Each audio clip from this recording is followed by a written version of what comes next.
What do you do in those circumstances where it's just the world is on fire? Let's just say it. The world is on fire and everyone is looking at you to stay calm. And leadership, I think, doesn't usually fall apart in the big moments. It really works up to them in these quiet moments under pressure, expectations, and this unspoken belief that you're just supposed to always have it together. And that's where I think joy at work and joy in your leadership is most misunderstood. Because joy isn't optimism. Joy isn't pretending things are fine and they're not on fire. And it's also not a reward for getting everything right. So welcome to the Joyosity Podcast. And this podcast is a place where we are exploring joy at work. I have interviews with experts and other leaders. I'm Jen Whitmer, your host, keynote speaker, author, all-around joy bringer, helping us understand joy and joyosity as a practice, one that we can return to when the pressure is real and difficult and the stakes are high and those old ways of just pushing harder just stop working. And so this series, we are doing a mini series talking about joyosity, not just in the big picture idea, not just the theory, but really bringing it into the lived experience with real leaders, real tension, and the real moments when staying human and being human is what helps your leadership the most. And so I am so excited because I wanted Ken Miller on in this season because he is one of those people that he already told me he wakes up comfortable. He brings calm, he brings perspective and a real clarity to moments that matter. And he's been around high stakes leadership for a long time. And really, he knows the difference between urgency and something that is important and something that doesn't need to be done right now. And this conversation, I hope, will be incredibly grounding for you and inspiring to help you put joy into practice. So let's welcome Ken Miller. Good morning. It's great to be here, Jen. Thank you. I'm so glad that you're joining us today. You have been so persistent and I appreciate it because I am the one that has been like, yes, I want you to talk to you. So I am eager to have this conversation. And before I jump into all of my questions, I would just love for you to tell our people, how did you get here as an author, a leader in all of these places? Tell us a little bit about your story. Well, Jen, first of all, I love your introduction. So let me do my version. My name is Ken Miller. I'm an author. I'm an entrepreneur. I'm a keynote speaker. I speak all over the country. And I'm an all-around nice guy. That is my truth. I love it. We've got a joy bringer and nice guy. Yeah, we have an all-around nice guy. Feels. But my quick story, and I'll make it a quick one. I was a foster child, first 6 years, foster homes, got adopted when I was age 6. I was precocious as a child, and therefore I was fortunate enough to be accepted to Dartmouth College. I was also accepted to Harvard. I went to Dartmouth, got my degree, and then unfortunately I graduated with a degree in fraternity with a minor in drinking. And once I got out with that created some difficulty. So I went to my first treatment center and went into the corporate world, worked for Kodak 3M.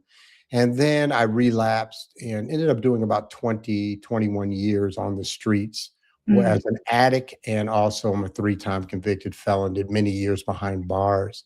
Finally, in 2004, I got cleaned up. I've been clean ever since, just celebrated 21 years clean and sober. Thank you. You're going to see where a lot of my joy comes from.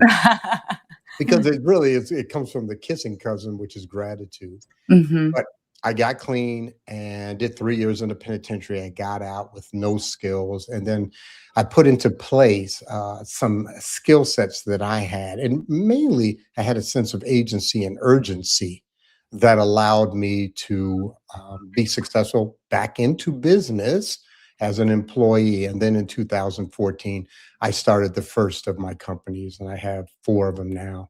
So I've been blessed, and look forward to talking about leadership and growth and joy and gratitude. Mhm. Well, one of the things I so admire about you, we met on a Zoom call of keynote speakers, Mhm. and you were just asking a great question, and I was like, "I wanna talk to this guy." And, we, chatted a little bit and found out a little about your story. And the reason I connected with it so much, because it would seem strange as a white woman who's never been in prison. I've not Mhm. had this experience. My parents are still married, all of the things that would separate us in our stories. The thing about your story is that you understand the concept that joy comes from depth, not just things Mhm. going well. And like Mhm. you said, it has a kissing cousin of gratitude. Mhm. Absolutely, because part of joy is feeling really fortunate, feeling favored, blessed, like, "Oh my gosh, I can't believe I get to do this now." And I love talking to people who have experienced that switch from, "Oh, this is I just keep working and I kind of almost make it hard on myself," rather than the people who have come out of something and recognized, "Oh, this is hard." And we all have our different kinds of hard. The heaviest thing you're going through is the heaviest thing you're going through. But Mhm. that, when you truly walk it out, actually will create joy when you understand that on the other side. So thank you for sharing your story. I'm so thrilled to talk to you. And, when we think about leaders, and you've started multiple companies, you've Mhm. been in high stakes environments of Mhm. multiple kinds, uh, Mhm. and some that, are truly dangerous, some that Mhm. feel high pressure, all of those types of things. What do you think leaders misunderstand most about high pressure situations and the ability to stay calm in that? What do you think they misunderstand? They misunderstand emotions. Mm. That's the key. Say that again. They misunderstand emotions Amen. and feelings, Mhm. which are not cognitive processes to lead you to a solution and or acceptance of a present truth. Mhm. So when you're caught up in anger or fear, especially fear, because they're fear and anger are very connected. But when you're caught up in fear, it limits the resources that you can avail yourself cognitively. Literally, it shuts it Mhm. down, shuts down the Absolutely. rational part of the brain. Mhm. And so when leaders are caught into positions that they're fear-based, and there's other emotions, but fear-based predominantly, it makes it very difficult to make the next correct decision for the greater good. Because remember, you can have your fear of your individual fear, and you have fear of the organism or the entity or the group. Okay, so let's talk about a corporate. You're in a corporate situation where there is fear at the board level. And what we're trying to deal with is an aberration, a misstep, or whatever it may be, financial, physical, legal. There's a lot of different ones that we've dealt with. Mhm. And now you're fear based. And what happens many times with fear based, this is another thing about fear based, is many times we make decisions too quickly. And so, because we're trying to ameliorate the fear, the potential pain that we think that this Mhm. event has. So, anyway, one of the things you just have to, as a leader, we have to take a step back. I call it gap control. Ah, love that phrase. Yeah. I love that, because I talk about the liminal space. Okay. I love it. I mean, that's like the fancy technical term, but Right. gap, Right. Right. Right. Right. it's beautiful, Ken. Yeah. I call it gap control. 'Cause Yeah. in football, we have things called gaps. Okay. And what you do is a gap is between the tackle and the guard. I'm not going to go into the sports analogy too much or the metaphor. But what we have in gap control is we have input. And Mhm. then what is the space and or gap between output? And if the space is very small, it's a reaction. What we Mhm. want to do is, and leader especially, is lead with action. So I'm going to go and take time. And sometimes all we need is 10 seconds. Oh, yeah. Sometimes I've heard great leaders say, "Hey, why don't we just take a time out? Why don't we just take a quick break? Let's take some time to think about this because everybody's in fear, or everybody has this concern on the board, or at the C-suite level of the corporation or organization." And so what we do is we try to take that break to then use our analytical cognitive tools, the part of the brain that weighs pros and cons, repercussions. How is this going to affect the whole organization, not just me as the leader or the C-suite people that I'm talking to, but how is this going to affect others? And then bring Mhm. those into play and then make the best decision that we possibly can. Then we act, not Yeah. react. That's gap control. It's such a it is, I think, one of the key skills that gets left behind with the corporate narrative of leave your emotions behind. That idea of like, leave your emotions at the door, they don't belong in here Mhm. because they're already there. So, Mhm. what do you see that happens when people don't have gap control and they're not like saying, oh, here's how I'm feeling? They're not recognizing it and taking a pause.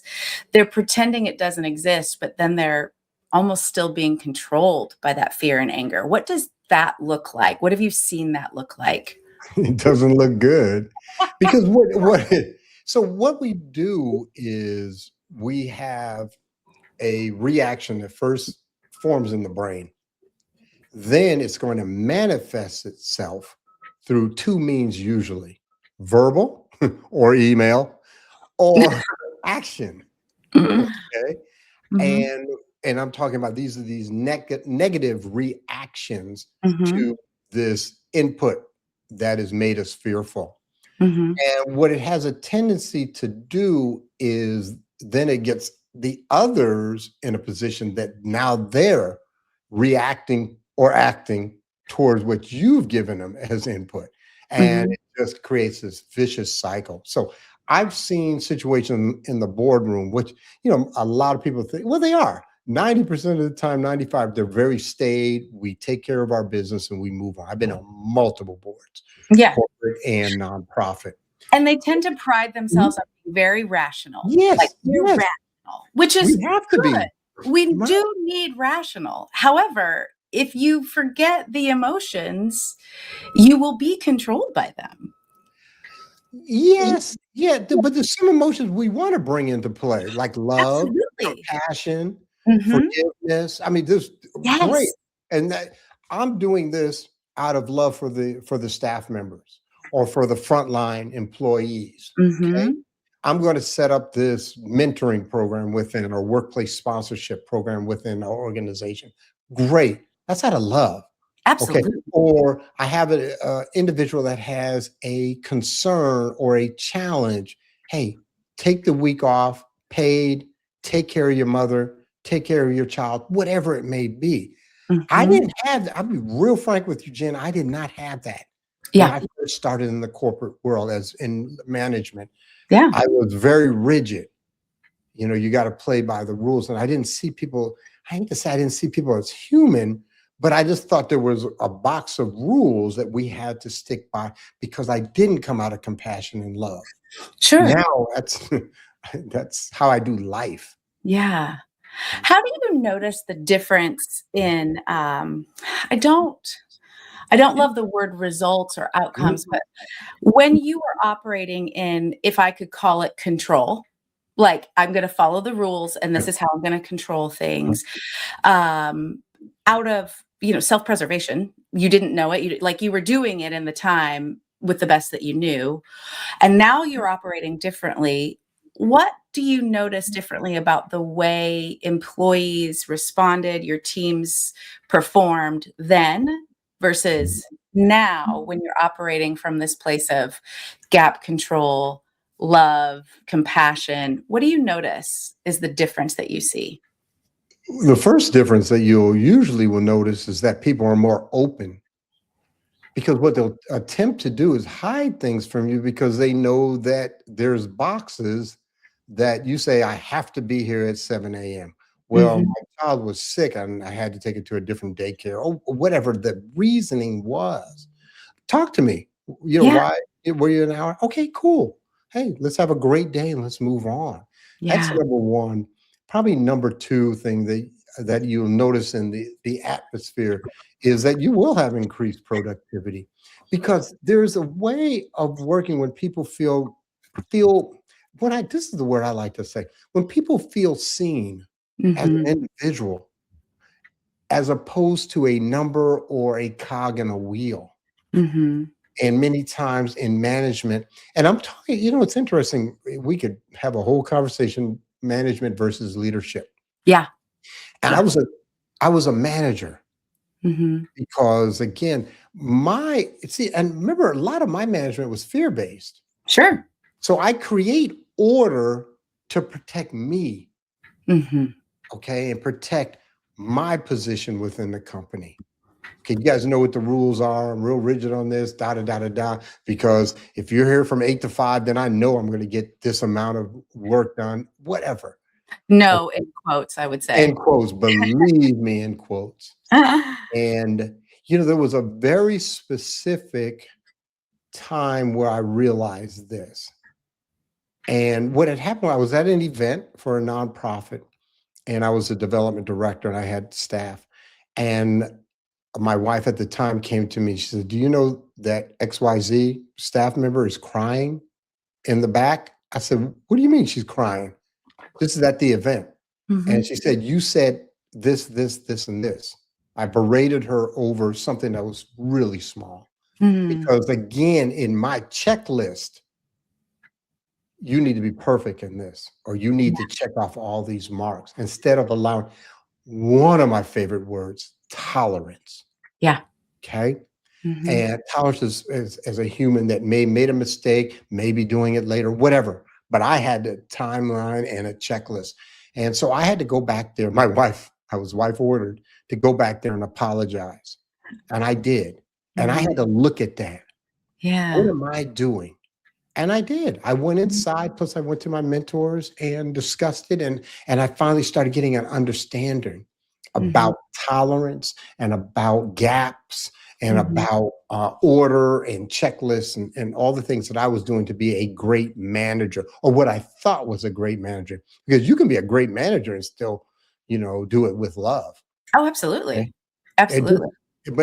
there is a difference a little between, manager and a leader. And a Okay. leader, yeah. I mean, I think you can be a leader without having any title at all.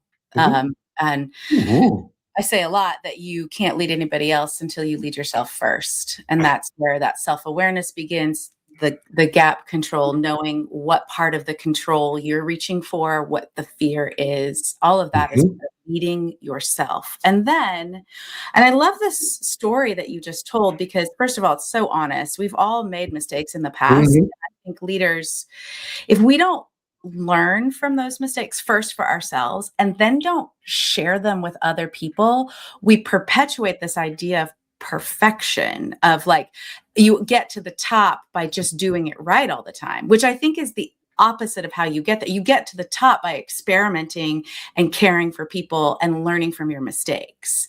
Like when you learn from something that didn't go well, relationally, which is that particular instant, or you learn from, well, that product launch didn't go well. How do we learn from that? We have to learn from mistakes. Mistakes and failure are part of the process of innovation, of creativity, of growing. You can't grow without that. So I appreciate the story. Mhm. And I want more leaders to recognize, well, where did I learn this? And then you can share that with other people. One of the things I talk about in Joyosity in the book is our cultural corporate obsession with measurement. And I Mhm. think besides the human desire for control, like we want to protect ourselves and have control. Besides that, we've turned that into this, you have to prove to us that you are doing these. You have to check the boxes in some way. And that's why leading by checklist feels easy. Because like, oh, I did the thing. See, therefore I am Mhm. good. It has a lot more nuance, a lot more humility, a lot more human centered to say, oh, first of all, I'm going to listen to somebody that I don't work with, like to listen to your wife, to recognize what's happening. And then to go back and say, I didn't do that well. I treated you in a way that wasn't good, or however you apologized. But to do that and then to change and learn, that is leadership that brings us so much more. As you said, people don't hide things, they feel seen, they're more productive. Those are the things that are still skills that we can learn how to do. They just don't look the same as this checklist way of managing and leading people. Hey, let me just say something. I love checklists. I make one every morning. Okay. And I have a I to-do know, list right now. I could show you. That is, yeah, but that's not how I manage the people. yeah. I'm a big fan of the checklist manifesto by I Mhm, think Wande. And so I understand, and this is one of the most important things as leaders, and most leaders who are good leaders are do understand this. mhm. People think differently. Yes. And I didn't know that. I Mm, thought everybody thought like me. I'm yeah. a very linear person. They call me a concrete sequential. That's Yep. the type. And so everything is a bullet point Mhm, and literally, and I still operate by that day. And I'm fine when it's for me. Okay. mhm, But I had to find out that some people are more artistic. Some people, I couldn't stand a messy office. I would mm, literally tell my staff, clean up your office, but they would still get the desired results. I know we're not talking about outcomes, but the things I needed for us to be successful as an organization. right. But I just like close your door or something when I bring a client by. Right. But Yeah. they're still, and they're lovely people. But I thought everybody thought like I did. Isn't that crazy? Mhm. Oh, What kind of I don't think it's hubris is that? I don't think it's crazy. I think it is our natural human way of thinking until we earn the perspective. Like until we are like, Mm. oh, we're like, you listen to somebody else and or you do some type of activity that helps you physically see that you're looking at it from different perspectives. And I think even when we know that, we also forget, like we just default to everybody's thinking like me. And we have to remember, oh, wait, that they might be looking at this differently. They might be seeing this from a very different lived experience, set of goals, like all of Mhm. those perspectives Mhm. are all around. And they might not even process it in the same way. I have a Right. keynote and workshop on conflict resolution. Mhm. And it is that and I tell a funny story about our family and walking away from a vacation. And so half of us were like, that was amazing. And then years later, find out that everybody else was like, that was horrible, because we walked away from different perspectives. And that we cannot assume that anyone thinks, feels, Mhm. believes, Mhm. or this one interprets information the way that we do. Because we can Exactly. all share the rest of it and then come to a different conclusion is still somewhat mind blowing to us, but it's still true. And that, as a leader, getting your head around that can be really challenging. So, how do you help people when they are like recognizing this idea of like, oh, there are different perspectives? How do you share with leaders that like how to get that perspective and honor other people's perspectives when they are in that role? Well, you got to understand it. You have Mm, to understand that people have different learning styles. People have different ways of looking at the world. People have, like you said, and I love it, learned experience. They have a mhm. different truth than you do Yeah. about different things. And to understand that there still has to be, and there are still guardrails around the organization for Mhm. financial and legal reasons. Mhm. But within the parameter of that framework of that organization, whether the organization is a football team, whether the organization is nonprofit, for profit, what a volunteer group, there's still that framework. Within that framework, what I just came to the point, I'm just going to allow people to be themselves, to be Mhm. human. Yeah. And it's such a, I don't know, it was freeing for me, but I had to understand that. So as a leader, I need to understand that. I need to go to trainings to understand different personalities. I Yep. need to take some of the tests. I need to put our group together and have everyone take the tests, because there's like 3 or 4 different tests that you can take. Oh yeah. Myers-Briggs. I mean, there's a whole bunch of different ones. I Mhm. know at least 3 off the top of my head Oh that I've yeah. taken. Mhm. And have the whole group so they can also understand that this is how Bob comes at it. This is how Jane looks at this same problem. We can Mhm. all get to the desired result, okay, which is to continue the organization and provide for our families because that, in the end, that's what it's for. I'm talking about in a company or even Yeah, in a profit. I have two absolutely. things. One, I want the organization to have quote unquote success. Right. Number two, I want you to be able to support and provide the means that are necessary for your family. I mean, Mhm. I even say that to people. Yeah. And that's those don't have to be mutually exclusive. Not at They all. can and in fact, they should be together, Mhm. and I love that you brought in the idea of really how to start understanding other people's perspectives. I tomorrow am doing a kickoff meeting with an organization that is a small business here Mhm. in St. Louis, and I'm working with them for the next 6 to 9 months, and tomorrow's the kickoff, and what we're starting with is personality.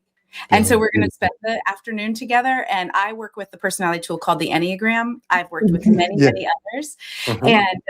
and but what I have found is that when we begin with that in a really healthy way, the perspective sharing almost just uh it just completely expands and you're like, oh my goodness, I didn't like all oh this everything starts to make sense.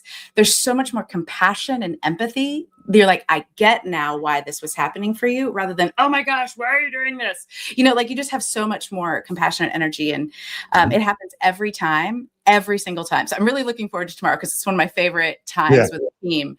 The first discoveries of, oh, our perspectives are different. Now that I know that, we now have more power to work together. And I think it's I'm really glad that you brought that point up when we talk about how do we get perspective and treat people really well. So as we start to wrap this up, I mean, I could talk to you for so much longer. I Mhm. have Mhm. literally like 10 more questions I prepared. But if we've got a leader listening right now, they're Mhm. feeling really overwhelmed and they're reaching for control or trying to ignore emotions. What what would you want them to understand about their position and strength? How can you help them start to reach for something healthier Mhm. in those tense circumstances? One of two things, or probably both. Number one, you have to get outside of self. You Mm, have to get outside of self. You have to find someone that is a trusted advisor. You can call it a mentor, you can call it a coach. I'd rather call it a mentor because mentors are free, coaches cost. and they do And I different. don't mind coaches. I don't mind coaches, but mentors sometimes or most of the time have your interest and heart as a person as opposed Mhm, as to a client. And I'm not mhm. saying there's some great I coach, so I'm not Yeah, saying there's any same. bad coaches. Totally get it. But what I'm saying is you have to get outside of self and be able to run by this is how I feel. And it's the feeling is almost not the important. This is why I believe I feel this way. Mhm. What is the set pieces of this feeling? Yep. Okay. Okay. So paint a picture of the situation, the people, the place, the thing. Okay. But anyway, getting outside of self. That's the number one. And then number two, and that's the reason why I think people who have a spiritual program many times do well. Yeah. Because again, it's getting outside of self. Remember, there's always three conversations that go on: self talk, external talk, which self talk is internal, Mhm. external, and spiritual, if you Yep. so believe. Mhm. And then two of them get you outside of self, Exactly. okay? Because many times we don't talk to ourselves well.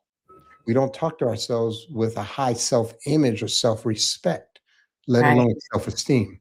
Mhm. So anyway, that's the number one. And then the other thing that I'm really big, and a person that potentially is your mentor or a coach, is you have to self audit.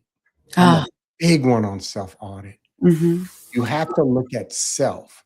And then Mhm. there's one other thing I want to bring up because this is something I've been really resonating on in the last 3 to 4 months. I'm good with good. I'm gonna write a book on this. I I'm love this. good with good. Mhm. The Good to Great series. this is my truth, I believe is a disservice to Mm, many. You will never be great. You will mm. never outrun Usain Bolt in the 100-meter dash. Yeah. And I'm talking about it on almost every level. And the reason is, it's not because you're not a good person or whatever. It's you don't have the capacity Yeah. of time and money to Those be were great. the And so hand you you beat dealt. yourself up because I'm not great. And so I am good with good or very good. I am so good with Mhm. that. One other thing I wanted to say to this subject is to get to a point within your journey where you're well. Mhm. I'm going to tell you this, Jen, my 100% truth. I am well. I I love am that. well today. Mhm. I do life well. Mhm. I have ups and downs. I don't even have ups and downs. I That's have good. life. Yeah. People die on me. Mhm. Financial concerns, sometimes family concern, whatever. But I do life well. Mhm. And because I do life well, I'll be real frank with you, I'm not working on Ken today. I'm working on giving out the sum total of my experience, my truth, my knowledge to help others. That's Mhm. what I do because Yeah. I'm not reading 100 self-help books. I'm good. I'm Yeah. good, good, good. And I'm a good Yeah. person. How do I know that? Because people reflect that back to me. Yeah. And there's so much power in finding this sounds so teachery. I mean, I was an educator for, 25 years, but like it's the appropriate standard. Like perfection is it's unattainable. Mhm. And great is almost can be at times the law of diminishing returns. The amount of effort it Yes, would take to get yes, there actually not yes. going to help you be great as a holistic person. And one of the things that I love talking about in my Joyosity keynote and in the book is when we're experiencing joy and working toward joy 35% of the time. That's it. If we have joy 35% of the time in our week, and there's 3 markers of joy, and if we're doing that, we experience this idea of the wellness, of being well, of being successful, of feeling joy, and all of the other benefits that come at work when you have joy at work, the increased productivity, the increased retention, engagement, all those things we want. But it doesn't have to be, it's never going to be 100% of the time. It's never. So I love that idea as well. Mhm. Good is good. And oh my gosh, I'm going to mess it up. Like, I remember I was like, my grandmother used to say to me, it's good enough and enough can be a feast. And Oh, I think about that sometimes when we talk about, and I love things to be great, but I also get to decide what that feels like. It doesn't mean my great it's definitely not Usain Bolt because good Lord, no, that is not me.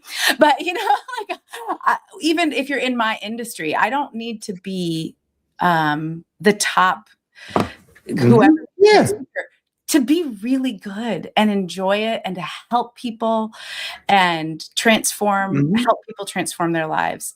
Good is good and good enough is a Good enough.